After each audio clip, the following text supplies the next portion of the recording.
My GF confessed. My ex-boyfriend wrote again. I might restart a relationship with him. I replied, follow your heart. Then I called her best friend who'd been adoring me for years. My girlfriend's expression when she caught us at her favorite cafe was absolutely priceless. 4 years of what I thought was building toward forever had just crumbled in a single text message. I was sitting in our Center City apartment, reviewing quarterly reports from my project management firm, when Sophia walked in with that look on her face, the one that meant something was about to change everything. I'd been planning our 5-year anniversary trip to Napa Valley for months, and hidden in my sock drawer was a princess-cut engagement ring I'd saved 8 months to buy. The timing felt perfect until Kevin happened. We need to talk about something, she said, settling onto our couch with her phone clutched in her hands. Kevin reached out to me yesterday. He's back in the States. Kevin, her ex from college who'd broken up with her 3 years into their relationship to find himself backpacking through Europe. The same Kevin who'd left her crying on my shoulder during our first few months of dating, when she was still healing from his abandonment.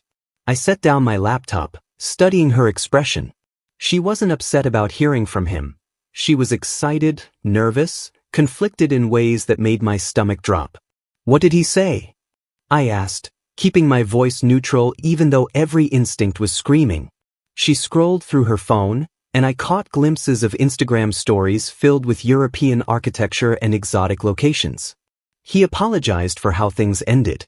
Said he's been following my life through social media and realizes what he lost. He wants to meet up and talk about maybe giving us another chance. The casual way she said, us, referring to her and Kevin, not her and me, hit like a physical blow. I'd been planning to propose to this woman in 3 weeks, and she was sitting here discussing reconciling with someone who treated her like a disposable convenience. He's actually done really well for himself, she continued, unable to hide the admiration in her voice. He's got this travel blog now with over 2 million followers. Sponsorship deals with luxury hotels and airlines. He's been documenting his whole European adventure, and honestly, his life looks incredible. I watched her face as she spoke about his success, seeing something I'd never noticed before, a hunger for the glamorous lifestyle he represented. Here I was, offering stability and genuine love, while Kevin offered adventure and status she could showcase on social media. So what are you thinking? I asked, though her body language had already answered. She fidgeted with her phone, not quite meeting my eyes. I don't know. I mean, we have something real, but Kevin and I had this intense connection. And now that he's grown up and figured himself out. She trailed off, but I could fill in the blanks. Kevin's Instagram success had made him attractive again, transformed him from the selfish boy who'd abandoned her into some kind of romantic hero who'd conquered the world. I've actually been following his account for a few months, she admitted quietly. Just keeping up with what he's been doing. Some of his posts are from these amazing places I've always dreamed of visiting. A few months. She'd been secretly following her ex's lifestyle posts for months while I was planning our future. While I was researching the perfect vineyard for our proposal, she was fantasizing about Kevin's fabricated paradise. The engagement ring in my drawer suddenly felt like evidence of my own naivety. I looked at her for a long moment, processing everything she'd just revealed, then said the words that would change everything. Follow your heart, Sophia. If you think Kevin might be your person, you should explore that. The relief on her face was immediate and telling. She'd expected me to fight, to beg, to give her the dramatic reaction that would justify whatever decision she'd already made. Instead, I stood up calmly and walked to our bedroom, pulling out my phone as she sat there looking almost disappointed by my composed response. I scrolled to Rachel's contact, Sophia's college roommate and closest friend, a physical therapist who'd been part of our social circle for 3 years.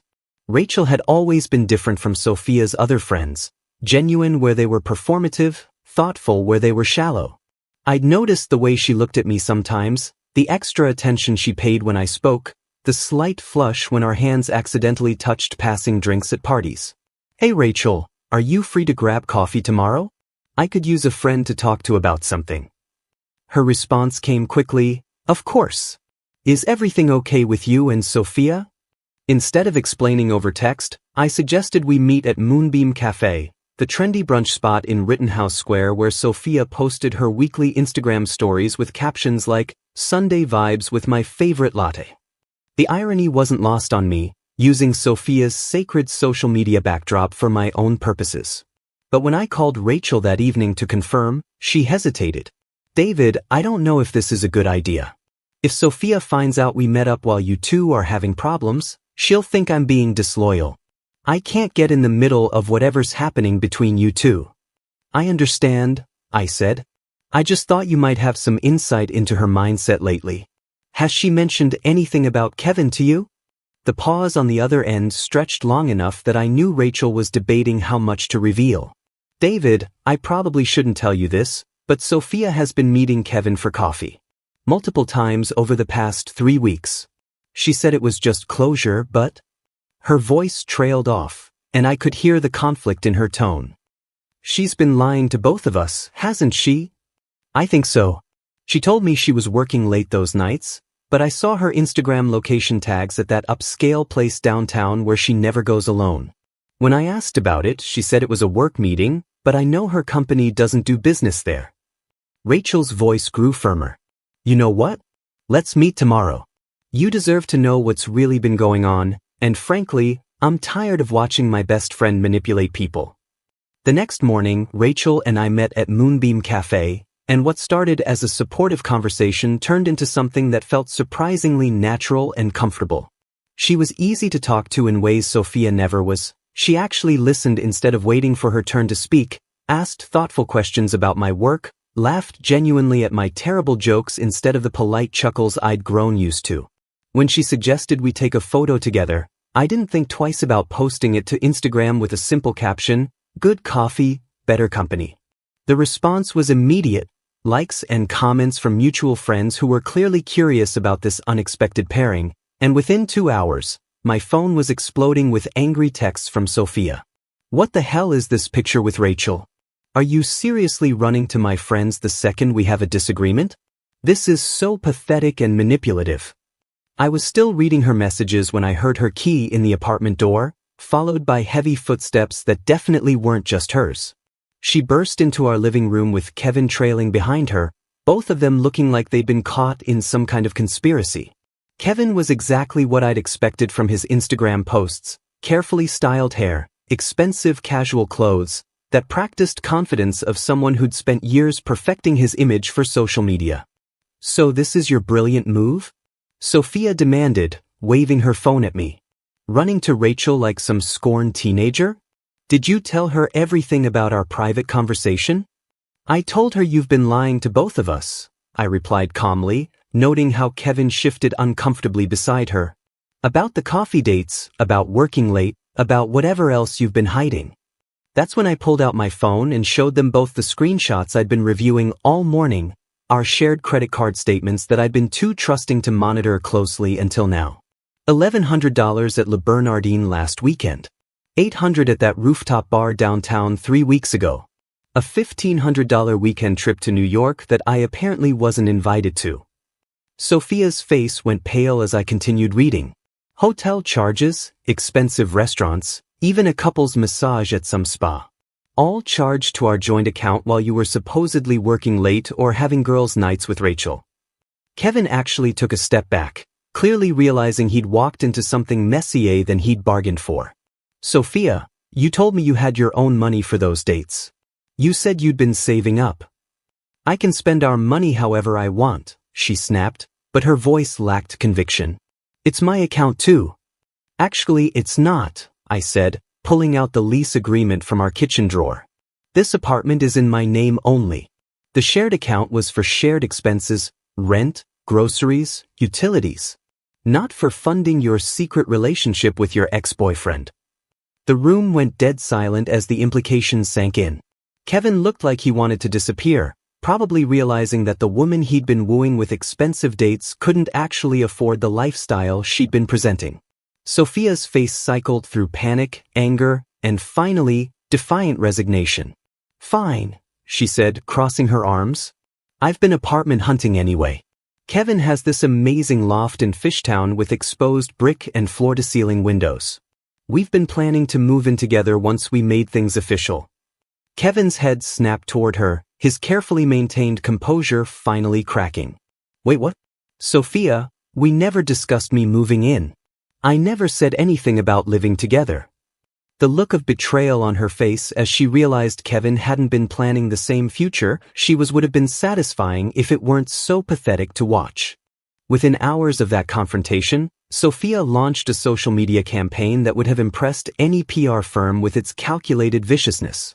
Her Instagram stories were filled with cryptic posts about escaping toxic relationships and finally finding someone who doesn't try to control every aspect of your life. She posted a photo of her and Kevin at some upscale restaurant with the caption, "When you realize what real love looks like after years of settling for someone who monitors your spending and isolates you from happiness. Sometimes the universe sends your soulmate back when you're ready to receive real love." The comments section became a battlefield as mutual friends tried to piece together what was happening, but Sophia was ready with responses painting me as financially abusive and manipulative. She claimed I'd been controlling her access to money, monitoring her movements, and trying to sabotage her career opportunities. It was a masterclass in rewriting history, and I watched helplessly as people who'd known us as a couple began questioning everything they thought they knew about our relationship. But Kevin's carefully curated image started cracking when an unexpected voice appeared in the comments section. "Kevin, sweetie, is this the same finding myself story you told me when you left Barcelona last month? And Emma before that in Prague? And Sarah in Amsterdam? Girl, run while you can. This man has left a trail of broken hearts across 3 continents using the exact same script." The woman's profile showed she was Isabel from Paris, a photographer whose own Instagram was filled with the kind of authentic travel content that made Kevin's posts look amateur by comparison. Her comment got dozens of likes within minutes, and suddenly other women were emerging from Kevin's past, each sharing eerily similar stories of whirlwind romances that ended with him disappearing to find himself in a new country. Meanwhile, Sophia escalated her campaign by calling my office, demanding to speak to my boss about my unstable behavior and potential substance abuse issues. She claimed I'd been erratic at home, drinking heavily, and that she was concerned about my ability to handle client responsibilities. Fortunately, I'd worked with my team for 3 years, and my reputation spoke for itself, but it was jarring to realize how far she was willing to go. My colleague Marcus actually laughed when HR mentioned they'd received a concerning call about me. David? The guy who drinks 1 beer at company parties and leaves by 9? The same David who's never missed a deadline and just landed our biggest client this quarter? Either someone's got the wrong person or someone's got serious issues. Rachel became my unofficial documentation assistant, helping me screenshot every threatening message Sophia sent. "I will destroy your reputation," read one text at 2 a.m. "Everyone will know what kind of person you really are. You'll never find another woman stupid enough to put up with your controlling behavior." Another message came through my work email somehow. "Enjoy your pathetic little life with my leftovers. Rachel was always desperate for my scraps, so I guess you two deserve each other. Too bad she doesn't know about your financial problems and drinking." The situation reached its breaking point when I came home from work to find Sophia sitting at my laptop, frantically typing and clicking through my browser history. She'd somehow remembered the passwords I'd used around her, and when I discovered her trying to access my social media accounts, her expression was pure guilt mixed with defiance. "I was just checking to see what lies you've been spreading about me," she claimed, but the browser showed she'd been attempting to delete our photos together and change my relationship status across multiple platforms. "Sophia, you need to leave. Now. This is still my home too until I find somewhere else to live," she replied, but her hands were shaking as she spoke. "Actually, it's not," I said, pulling out my phone to call the police non-emergency line. "You never signed the lease, remember? And now you're trespassing and attempting to access my private accounts without permission." The look of panic on her face as she realized the legal implications was almost worth the months of manipulation I'd endured. When the police arrived and explained that what she'd done constituted unauthorized computer access and harassment, her composure finally cracked completely. "This is insane," she screamed as they informed her about the restraining order process. "I'm not some crazy stalker. We were together for 4 years. This is just a bad breakup, and he's being vindictive because I chose someone better. The court-mandated move-out day arrived like a circus I never wanted to attend, complete with Sophia showing up in a rented moving truck with Kevin and 2 professional movers she'd hired to extract her belongings from my apartment. I'd spent the previous evening carefully documenting everything that belonged to me versus what was legitimately hers, taking photos of serial numbers and receipts for anything expensive. Rachel had offered to be there as a witness, filming everything on her phone to protect both of us from false accusations. I paid for half of that television, Sophia announced, pointing at the 65-inch smart TV I'd bought 6 months before we started dating. And that coffee maker and the living room furniture. I pulled out my phone, showing her photos of my credit card statements and Best Buy receipts. This TV is from March 2019. We started dating in August 2019. The coffee maker was a Christmas gift from my parents in 2018. The furniture came from my previous apartment. Kevin stood awkwardly beside her, checking his phone constantly and avoiding eye contact with anyone. He looked nothing like his confident Instagram persona, more like someone desperately trying to figure out how to escape an increasingly uncomfortable situation. "Sir, we need payment for the truck and moving services," one of the movers announced, handing Kevin a clipboard with a total $847 for the rental and labor. Kevin pulled out his wallet, producing what looked like an expensive credit card, and handed it over with his practiced social media smile. "No problem, guys. Thanks for helping us out today." 2 minutes later, the mover returned looking apologetic. "I'm sorry, sir, but this card was declined. Do you have another payment method?" The look on Kevin's face was priceless, pure panic mixed with the realization that his financial house of cards was collapsing in front of an audience.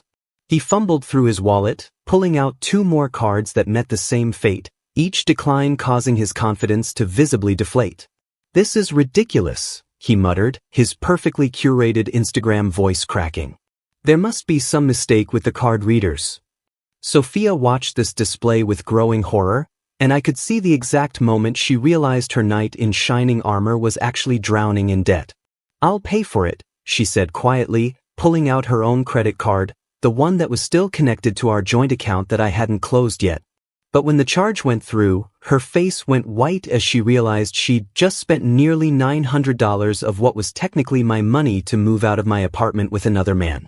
Rachel caught everything on video, Kevin's increasingly desperate attempts to find a working payment method, Sophia's dawning realization that her upgrade was actually a massive downgrade, and the movers looking increasingly uncomfortable with the whole situation. The chaos reached its peak when I discovered my grandfather's vintage Rolex was missing from my jewelry box. It was the one truly irreplaceable item I owned, a family heirloom passed down through 3 generations that was worth more than most people's cars. "Where's my watch?" I asked, my voice cutting through the general commotion. Sophia froze mid-instruction to the movers, and Kevin's head snapped up from his phone. "What watch?" "My grandfather's Rolex. The one that was in my bedroom jewelry box this morning and is now gone." I pulled out my phone, showing them a photo I'd taken during my documentation process. "It was here 6 hours ago, and now only you 3 have had access to this apartment." The silence was deafening. Rachel zoomed in her camera as Sophia's face cycled through confusion, realization, and something that looked like guilt mixed with defiance. Kevin took a step back, raising his hands. "I never touched any jewelry, man. I've been in the living room this whole time." "Maybe you misplaced it," Sophia suggested, but her voice lacked conviction. "Maybe you should check your purse," I replied, noting how she instinctively clutched it closer to her body. The police arrived 20 minutes later, and their search revealed the watch in Kevin's jacket pocket, leading to his immediate arrest for theft.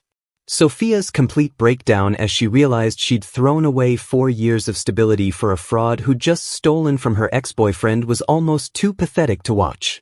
"This isn't how this was supposed to go," she sobbed as Kevin was handcuffed. "He was supposed to be successful. He was supposed to take care of me." 2 weeks after Kevin's arrest for theft, I thought the drama was finally over until my phone rang at 3:17 a.m. with a call from an unknown number that I almost ignored. "David, thank God you answered," came Sophia's weak, trembling voice. I'm at Jefferson Hospital. I collapsed at work and they brought me in an ambulance. The doctors need my insurance information, but I'm still listed under your policy as a domestic partner. Can you please come down here? I'm scared and alone. My first instinct was genuine concern. Despite everything, I didn't want her to actually be hurt, but something about her tone felt off, too performative even for someone in medical distress. I told her I'd figure out the insurance situation in the morning and hung up, but the call bothered me enough that I mentioned it to Rachel when she stopped by later that day. That's weird, Rachel said, her physical therapist training kicking in immediately. Jefferson doesn't typically call family members for insurance information in emergency situations. They stabilize first and worry about billing later. And if she was really admitted, they would have contacted her emergency contact, which should be her sister, not you. Rachel's skepticism prompted her to call Jefferson Hospital directly, using her professional credentials to inquire about a patient named Sophia Martinez who would have been admitted the previous night. After 15 minutes on hold and several transfers, she hung up with a grim expression. David, there's no record of anyone by her name being admitted last night. No emergency room visit, no ambulance transport, nothing. The fake emergency was bad enough. But what came next was a masterclass in desperate manipulation that backfired spectacularly. 3 days later, my Instagram and Facebook feeds exploded with notifications as Sophia posted a carefully staged photo of herself holding what appeared to be a pregnancy test with the caption, "Sometimes life gives you exactly what you need when you least expect it. David, we created something beautiful together, and I hope you'll step up and be the father our baby deserves." 8 weeks along and glowing with happiness. The comments section filled immediately with congratulations from people who didn't know we'd broken up, confused questions from mutual friends, and concerned messages from family members asking why they were finding out about my impending fatherhood through social media. My phone started ringing nonstop. My mother, my sister, my boss, even my dentist who somehow followed my personal social media. But Sophia had made one critical error in her timeline calculations. I'd had an emergency appendectomy 6 months ago, followed by 3 weeks of doctor-ordered recovery that made any intimate activity impossible during the exact time frame she was claiming conception occurred. I still had all my medical records, including the detailed discharge instructions that specifically mentioned activity restrictions. My response was swift and public. I posted my hospital discharge papers, surgical notes, and recovery timeline with a simple caption, "Medical records don't lie." According to Sophia's timeline, conception would have occurred during my appendectomy recovery when doctors had specifically prohibited any physical activity. Screenshots of her fake hospital call and other recent harassment documented below. Please stop contacting my family about this fabricated situation. The reaction was immediate and devastating for Sophia's credibility. Kevin, who had apparently been released on bail and was still following both our social media accounts, commented publicly, "This is exactly the kind of manipulation I should have seen coming. Sophia, we're done. Don't contact me again." Our mutual friend group, who had been trying to stay neutral throughout the breakup, finally took sides as people began sharing screenshots of Sophia's contradictory stories. Her college roommate Ashley posted, "I have texts from Sophia saying she hadn't been intimate with anyone in months because she was focusing on herself. Now she's claiming to be 8 weeks pregnant? Make it make sense." Even worse for Sophia, her own social media history betrayed her. Rachel had screenshotted posts from just 2 weeks earlier where Sophia was drinking cocktails at various bars and complaining about her period. The pregnancy announcement post disappeared within hours, but not before dozens of people had documented the entire saga with their own screenshots and comments. 6 weeks later, the contrast between our lives couldn't have been more stark, and I was getting regular updates through our mutual friend network about just how dramatically Sophia's world had collapsed. She was working at a retail clothing store in King of Prussia Mall, living in a cramped studio apartment above a convenience store, and taking the bus to work because her car had been repossessed when she couldn't make payments without access to our joint account. Meanwhile, Rachel and I had moved past the circumstances that brought us together and discovered we genuinely enjoyed each other's company in ways I'd never experienced with Sophia. Rachel listened when I talked about work projects, got excited about my ideas for weekend plans, and never once made me feel like I wasn't enough exactly as I was. We'd been taking things slowly, but every day felt natural and comfortable in ways that made me realize how much effort my previous relationship had required. Kevin's situation was even more dramatically satisfying than Sophia's downward spiral. His arrest for stealing my watch had prompted other victims to come forward, and suddenly his entire social media empire was crumbling under legal scrutiny. The travel blogging community was small enough that word spread quickly about his pattern of financial fraud, fake sponsorships, and manipulating women across multiple countries to fund his lifestyle. An investigative blogger had compiled testimonials from 7 different women who'd been scammed by Kevin's successful entrepreneur act, revealing that his luxury travel content was funded by credit card debt, borrowed money, and the women he manipulated in each city. The article went viral in travel blogging circles, and Kevin's Instagram account was eventually deleted after sponsors started demanding refunds for partnerships that turned out to be fabricated. I was at my desk reviewing quarterly client reports when our building's security called to let me know there was a woman in the lobby asking to see me, claiming it was a family emergency. Through the lobby cameras, I could see Sophia pacing nervously, dressed in what looked like her work uniform from the retail store, hair pulled back in a messy ponytail that was nothing like her former Instagram-ready appearance. "Sir, should I send her up?" the security guard asked. "Actually, there's a restraining order on file. Please inform her that she needs to leave the property immediately, or I'll need to contact the police." I watched through the camera feed as security approached her, and even from 15 floors up, I could see her shoulders slump in defeat as she realized her final desperate attempt at reconciliation had failed before it even began. That weekend, Rachel and I drove to Napa Valley for the trip I'd originally planned as a proposal getaway with Sophia. Using the money from returning the engagement ring, we booked a beautiful vineyard resort and spent 3 days actually enjoying each other's company without drama or manipulation or constant worry about hidden agendas.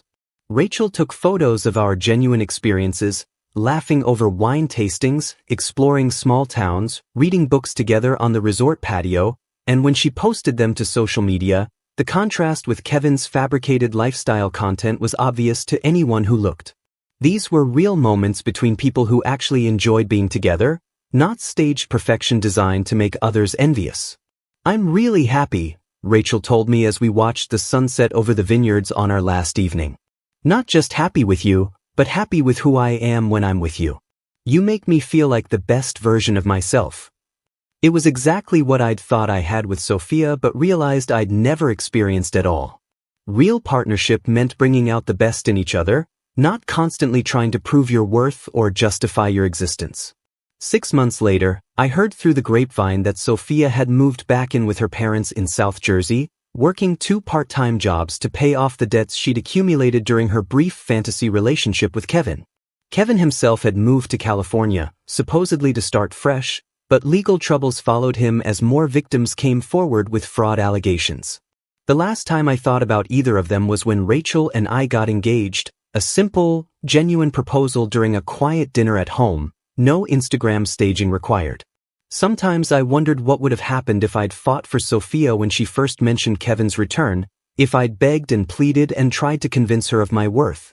But watching Rachel laugh at my terrible jokes while helping me cook dinner, seeing her excitement when I talked about my work projects, feeling completely accepted for exactly who I was, I realized that the greatest gift Sophia ever gave me was walking away and forcing me to discover what real love actually looked like.